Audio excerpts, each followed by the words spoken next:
Eu já começo o vídeo afirmando que nem todas as atividades são para todos. Existe uma divisão do trabalho, existe uma divisão, que podemos dizer assim, social, funcional do trabalho. Por mais que haja resistência por parte de algumas pessoas, é preciso que se identifique justamente o quê?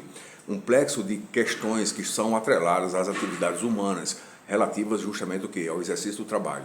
Existem pessoas mais aptas a trabalhos com uma menor exigência de esforço intelectual, existem pessoas que têm maior facilidade para o quê? Para trabalhos em que se exige um maior esforço intelectual.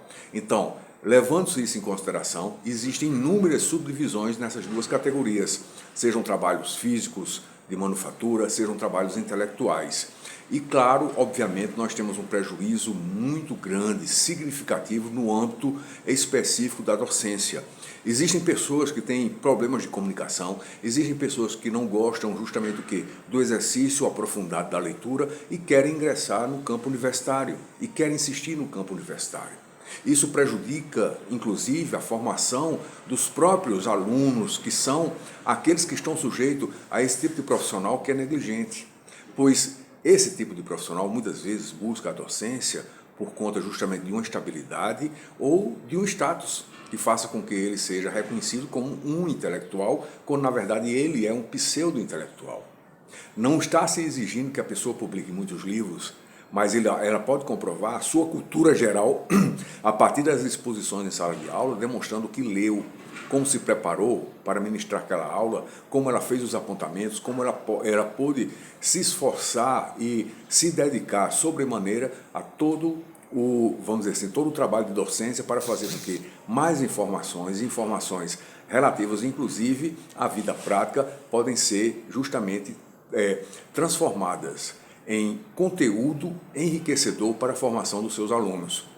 Infelizmente, nem todas as pessoas têm autocrítica para perceberem essa questão, né? E insiste numa função insiste em outra função, como por exemplo, o que adianta uma pessoa querer ser médica se ela não tem a menor aptidão, inclusive, para fazer uma cirurgia, para fazer sequer uma sutura? Como ela poderia fazer uma cirurgia?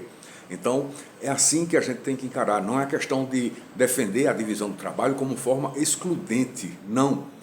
A gente não pode entender que todos são capazes de exercer todas as funções. Não é? Não tem como um mudo ser radialista. Se um radialista precisa trabalhar com a palavra oral, como é que um mudo vai ser radialista?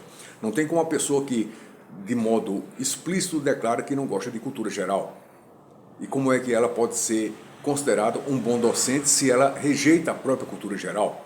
Como se fosse algo, podemos dizer assim, supérfluo. E não é supérfluo, é essencial à própria atividade. Esse é o nosso recado, a nossa reflexão. Espero ter sido compreendido, porque não é de nenhuma forma uma defesa de excluir. As pessoas podem se tornar aptas com treinamento, sim, mas existe algo que lhe antecede, é justamente o quê? Um sentido vocacional. Não estou defendendo a vocação pura e simplesmente como forma de direcionar para a única atividade.